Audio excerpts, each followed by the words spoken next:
दोस्त होना भी जरूरी है। यार राहुल, कैसे हो? चलो कहीं घूमने चलते हैं।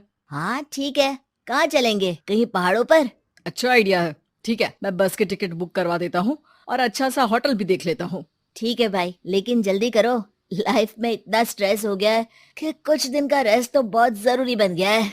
राज का शाम को फोन आता है राहुल के पास।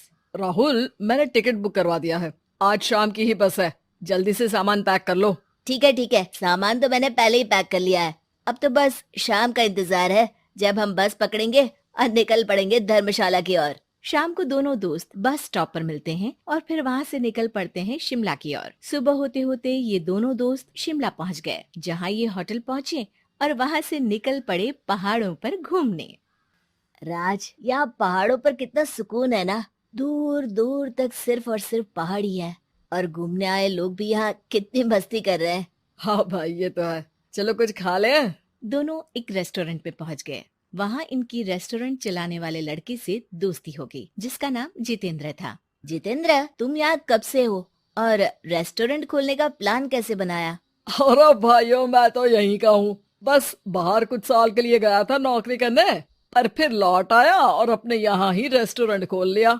पिछले 6 साल से यहीं पर हूँ। अरे लेकिन जितेंद्र, एक बात तो बताओ, रेस्टोरेंट ही क्यों? कुछ और काम क्यों नहीं? और भैया, अपना तो ये मानना है कि आदमी दुनिया में कहीं भी हो, लेकिन उसे भूख तो लगेगी ही, और इसके लिए उसे खाना तो चाहिए ही। यानी ये धंधा कभी मंदा नहीं पड़ता, इसलिए ये काम शुरू किया था। लेकिन इस काम में क्या मुनाफा भी होता है या फिर बस ऐसे ही काम चल रहा है शौकियाना तौर पर? और अरे क्यों नहीं भैया, काम तो हो ही रहा है, और मुनाफा नहीं होता तो ये 10 लोगों का स्टाफ कैसे रख लेता। वैसे आप भी क्यों नहीं इस बिजनेस में हाथ आजमाते हो? हाँ, आइडिया तो अच्छा है, लेकिन हम लोग तो सिर्फ यहाँ घूमने आए हैं और हमारे पास इतने पैसे भी नहीं है।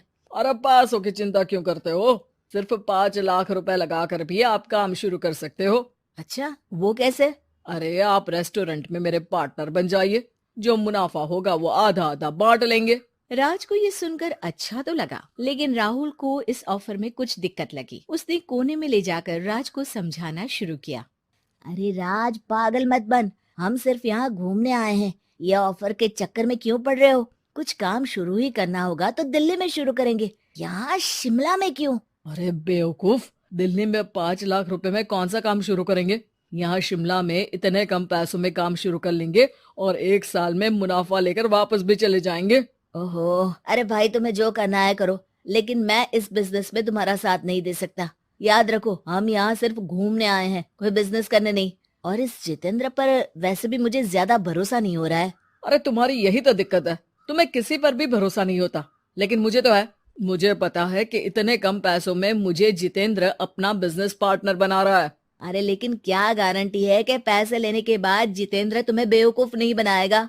अरे मुझे तो है, मैं कुछ नहीं जानता। मुझे सिर्फ ये पता है कि जितेंद्र मेरे बारे में ज्यादा ना जानते हुए भी मुझ पर कितना भरोसा कर रहा है। मुझे तो लग रहा है कि इसके पीछे उसकी मंशा ठीक नहीं है। बाकी तुम्हें जो ठीक लगे वो करो। मैं तो आज शाम की ही बस से वापस जा रहा हूँ। ठीक है, तुम चले जाओ, लेकिन याद रखना कि आज के बाद मुझसे कभी बात करने की कोशिश मत करना। राहुल गुस्से में वहाँ से चला जाता है। दूसरी ओर राज और जितेंद्र साथ में मिलकर काम करने लगे। राज ने अपने घर से 5 लाख रुपए ये कहकर लिए कि जल्द ही वो 2 गुने पैसे कमाकर 6 महीनों में लौटा देगा। कुछ दिनों बाद, भाई जितेंद्र, तुमने 5 लाख रुपए तो ले लिया है, लेकिन काम में बहुत तेजी नहीं दिख रही है। अरे भाई, काम में थोड़ा समय लगता है, चिंता मत करो यार। हाँ वो तो ठीक है, लेकिन मेरे पैसों का तो कुछ हिसाब दो। कहाँ लगाया है तुमने? अरे बड़े आए पैसों का हिसाब मांगने वाले। वो तो शुक्र मनाओ कि इतने कम पैसों में मैंने तुम्हें काम पर रख लिया है। क्या कहा? तुमने मुझे काम पर रखा है? अरे मैं तो तुम्हारा बिजनेस पार्टनर हूँ। बड़ा आया पार्टनर बनने वाला। औकात देखिए अपनी। 5 लाख में रेस्टोरेंट खरीद लिया है क्या? ऐसा है तो मेरे पैसे वापस करो, मुझे तुम्हारे साथ काम नहीं करना है। अरे पैसे कैसे? वो सब तो काम में लग गए।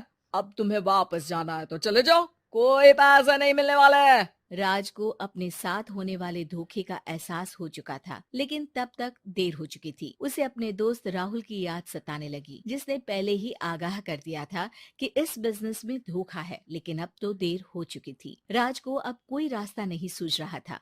जितेंद्र भाई, मेरे पैसे वापस कर दो ताकि मैं लौट जाऊं। मुझे अब तुम्हारे साथ कोई काम नहीं करना भाई। ये सुनते ही जितेंद्र अपने कुछ साथियों के साथ राज पर टूट पड़ा और उसकी जमकर पिटाई कर दी। राज बेहोश हो चुका था। जब उसने आंख खोली तो उसे अपने सामने पूरा परिवार, पुराना दोस्त राहुल भी दिखा। सभी को देखकर राज की आंख में आंसू आ गए। राहुल, मुझे माफ कर दो। अगर समय रहते मैं तुम्हारी बात मान लेता तो आज शायद ये दिन ना देखना पड़ता। अरे शुक्र मनाओ कि जान बच गई। वो तो भला हो एक आदमी का जिसने मुझे फोन कर दिया था, तभी तुम्हारी जान बच सकी। मुझे माफ कर दे दोस्त, तेरी सलाह ना मानकर मैंने बड़ी भूल की है। अरे अरे भाई, मेरे हाथ मत जोड़ो। बस ध्यान रखना कि अच्छा दोस्त आपको हमेशा अच्छी सलाह देता है, इसलिए दोस्तों की सलाह पर ध्यान देना चाहिए।